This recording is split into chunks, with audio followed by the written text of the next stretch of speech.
Yeah.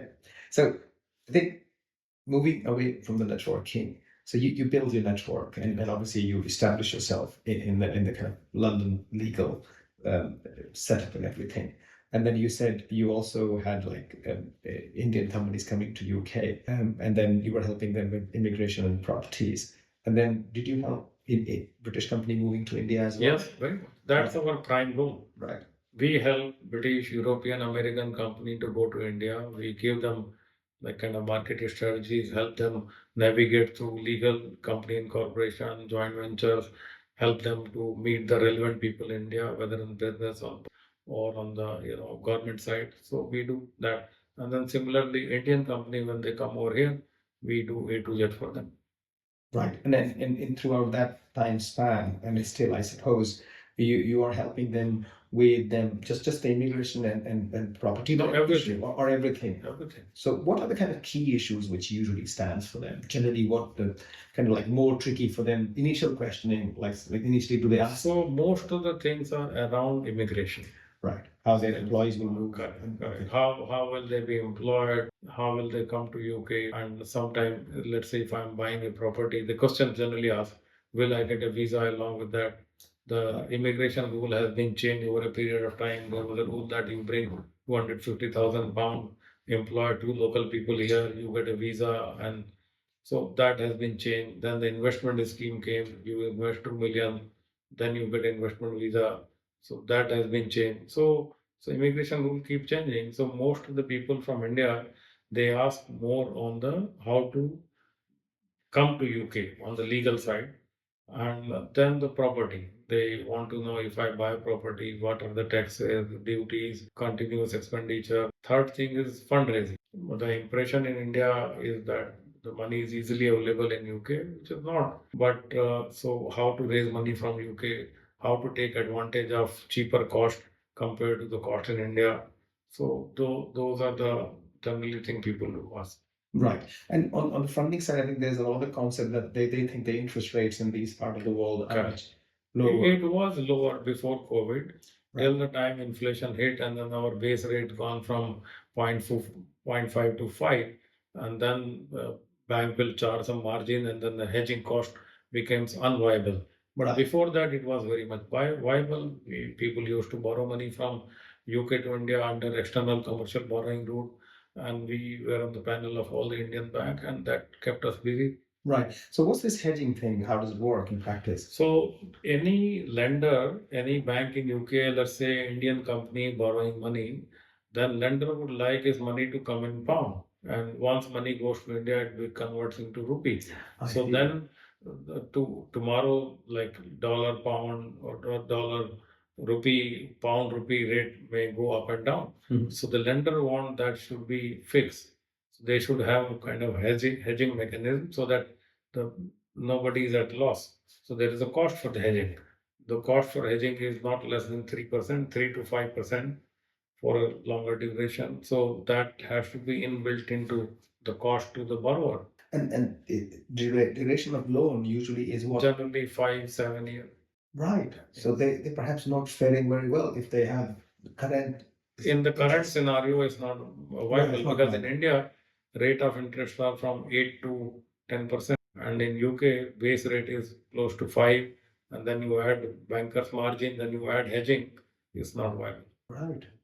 So how are they coping with the environment at the moment if the funding is So available to what them in happens India that different within ways? India, the bigger company are raising bond, money is accessible to them, and the medium companies they generally borrow within India. Right.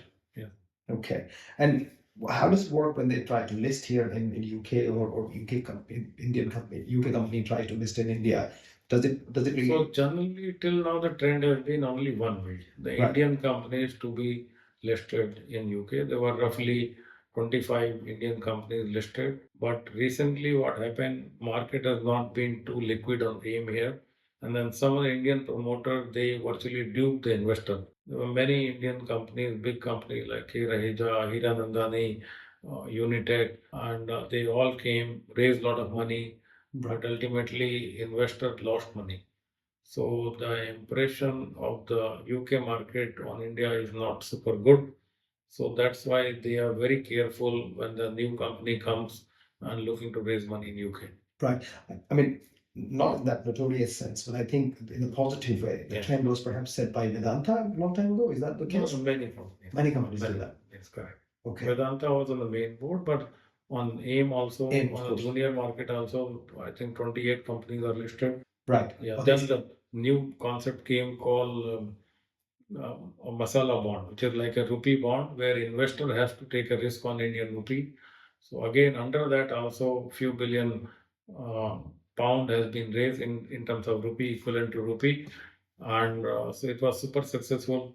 But now because of rate of interest and that hedging thing, is becoming a little bit unviable, and we don't see many listing happening. So hedging applies to the masala bond as well, even if they are doing So some what? PSAs. Yeah, in that scenario, the investor they do sometime hedging to Right. protect themselves. Oh, I see. So they must be doing their individual. Individual hedging. Okay. Correct. Okay. And then adding the cost to the borrower. Yes. Fascinating. That's interesting. And do you see a new trend happening in the Indian companies now trying to raise money? You hear all these success stories about the startups and everybody trying to access capital from foreign sources. Yeah. Is there a new trend emerging in that? I mean, there were some fiascos as well. There was some, So new trend in sense like the investment banker time to time keep coming with a new concept. Like few years ago, there was a big SPAC, a special purpose vehicle to be listed on US Nasdaq, and more than $86 billion were raised globally, but most of them 30-40% gone down after listing. Some of companies are completely wiped out. So time to time things keeps coming, evolving, and the new product coming. Like if you talk about today in India, there's a SME market and junior market where SME company are being listed, and they are getting a huge multiple of their EBITDA, like 20, 50, even up to go to 50. So Indian market in the current scenario is more buoyant than anywhere in the world. right? So do you think there's a huge future for Indian listed Correct. market, Yes, absolutely. even on the junior side as Even well? on junior side. I mean, we have India BSC, NSC, and there was There's one. a new market called SME market. Okay, and there was one advice for Ahmedabad. There was some other. Gift City. Right. Okay. So the Gift City is a place in India where like foreign territory within India. So if you list your company there, not list in the sense, if you create Established. any bond Right. or any presence, that will be treated as a foreign entity. So you are not liable for local taxes. So it's more like what, Dubai and other places? It's like it could be Dubai or London. It's like you are creating a foreign territory. Let's say you create a fund. Right. That fund will be applies as a foreign jurisdiction, not as an Indian. So Right. you are not liable for any local taxes. So how does it work for Indian government in terms of, especially when they're looking at the revenue? So it has been good for India. What happens? Let's say earlier, you were supposed to, like under LRS, liberalized remittance scheme, a person of Indian origin, normal tax paying person can send $250,000 per year per person. So let's say they used to send money to UK or Dubai or Singapore, anywhere else. Now, any bank or financial institution can establish a branch in the gift city and receive the money then there itself. And then you can open a pound account, dollar account, or other currency account. So from Indian government point of view, at least you are creating employment, you are developing a new concept, and that's been fruitful. Now many Indian banks used to open branches all over the world. Now they need not to. They can open their office in Gift City and can do all the foreign transaction. That will be treated as a foreign branch of Indian bank. Right. So you are basically saving money on sending people all the big expenditure outside India. You are creating an environment within India, employ Indian employees, everything is Indian. So at least you are saving on that side. And does it create any issue when, I mean, let's say within the perimeters of the gift city, you just create the structure Correct. and you could function throughout the whole other parts of India? Absolutely correct. Right. Okay. Or it's not just like a contained zone. The zone only. No, it's contained zone. Right. Legally, you are classified as a foreign company In a gift city. in the gift city. Right. And then as a foreign company, whatever you are allowed to or supposed to do, you do that.